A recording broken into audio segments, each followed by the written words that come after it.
A flight is stopping right there. The startling order of the attendant stopped there.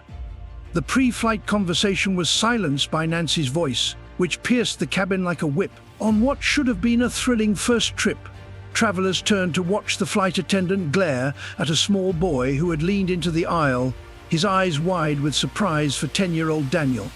A mother's hope dashed a son's first flight turned sour, but at that very moment, Sophia's perplexity and worry took the place of the wonder in his eyes. Daniel's mother felt her chest tighten. She had saved a lot of money for this trip, which was a much-needed escape for the two of them.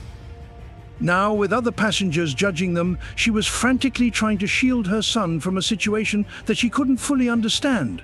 Milestone was rapidly devolving into something far more sinister. It wasn't merely about following the rules or protocol. There was something in Nye's tone that a keen edge beyond her responsibilities as a first-class sea bias in the air when prejudice and power collide. As Nancy turned on her heel and muttered to herself. Airline CEO James Reed watched the event unfold with increasing uneasiness, since he had witnessed similar incidents in the past where power and bias collided, humiliating ordinary people. Everyone on board would be affected by James's decision. How could one decision set off a series of events that would upend lives, reveal hidden truths, and demand accountability at every level?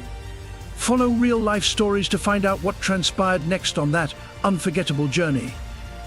As Nancy hurried back to the galley, her thoughts racing, her stiff stance displaying no doubt. "How dare they question my authority?" she said to herself as she repositioned the drink cart with greater force than essential. But the sight of Daniel's shocked face in Sophia's silent, protective posture drew her attention to something deeper that she wasn't prepared to confront. Meanwhile, in the first words that matter, maintaining respect in the galley-class cabin, James Reed put his iPad down and furrowed his brow as he relived what he had just seen. He had worked for years to instill a culture of respect in the airline, but incidents like these caused him to wonder how much of that message had stuck. In sharp contrast to the stress Nancy left behind when James confronted her in the galley, he calmly and authoritatively strode down the aisle after adjusting his tie.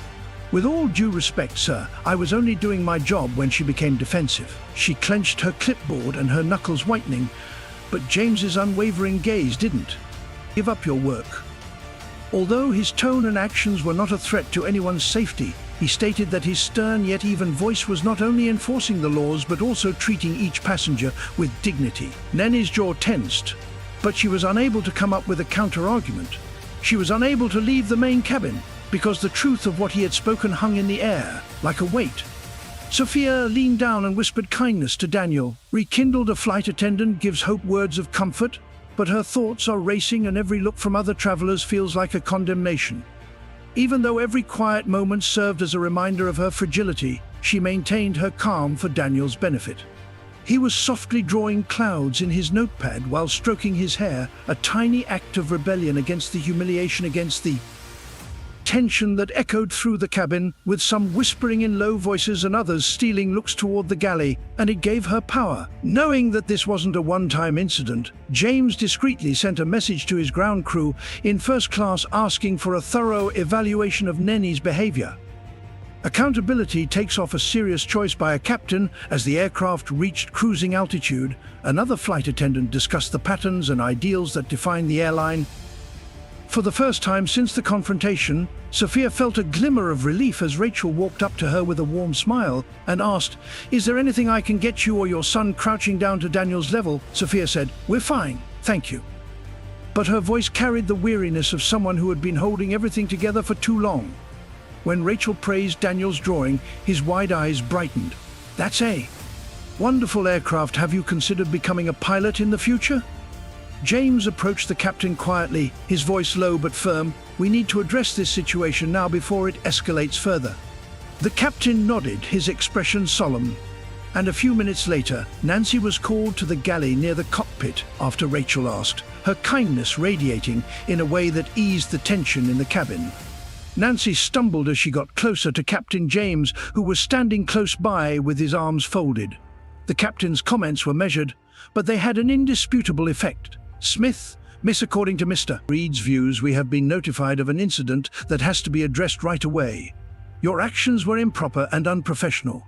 and they will be formally addressed once we arrive." Nanny attempted to defend herself, but James interrupted. His voice piercing her objections. "Nancy, your behaviors are informing customers that they are unimportant, which is unacceptable for the duration of the flight. This is not just about you, it's about what this airline stands for at the moment." Nancy labored quietly, her often scathing manner dampened by the weight of actual little actions. Huge effects. Discovering strength in the main cabin's vulnerability recognition. Sophia observed Daniel as he resumed his jovial conversation, while pointing out cloud forms. When the plane landed, the stress peaked as passengers gathered their bags, but the small consoling gestures from strangers who saw her and Daniel for who they were also lingered. Nancy halted at the gate, her outfit suddenly seeming like a burden, and she grabbed one final thing as the whispers outside the plane became louder. HR representatives and security personnel were waiting at the gate. Before entering the jet bridge, where her fate awaited her, she took a minute to look at Sophia and Daniel, her stomach churning with a pang of remorse. James stayed behind, pausing to meet Sophia's eyes and saying in a hushed voice, "Thank you for your patience. I assure you that this won't go unresolved." Sophia's expression nodded. A glimmer of change, the softening power of a mother's optimism. "I hope it has an impact." As Sophia and Daniel walked along the beach later that evening, the events of the flight seemed like a distant memory. But as she watched her son, laughing and running with the tide, she couldn't help but think that the confrontation with Nancy had been painful. But it also served as a reminder of the quiet strength she carried as a mother. "For Sophia, the real Sophia, the real Sophia," she replied. And as she and Daniel entered the terminal, she felt a small tentative hope that change might still be possible. The triumph was not in observing Yenny's responsibility, but rather in demonstrating to Daniel that compassion and decency could flourish despite trying circumstances at the airline. With a mixture of relief and resolve, James assessed his team's work, noting that the ripple effects of Flight 287 had brought about significant improvements. Required training courses, a red focus, and more transparent accountability measures. The journey became more personal for Nancy in the weeks that followed, as she started going to workshops to revisit the moments that had shaped her attitudes and rebuild bridges.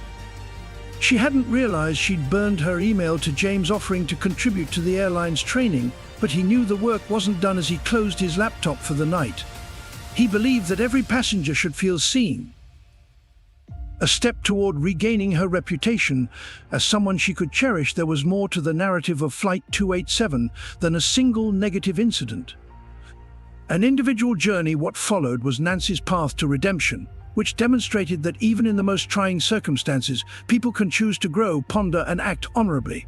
If this story touched you, please help us spread the word by liking and sharing this video. Let's encourage more discussions about inspiration and kindness in the sky. Lessons on accountability, kindness, and integrity. Also, remember to subscribe to the latest real-life stories as we strive for 10,000 subscribers. Together, we can change the world.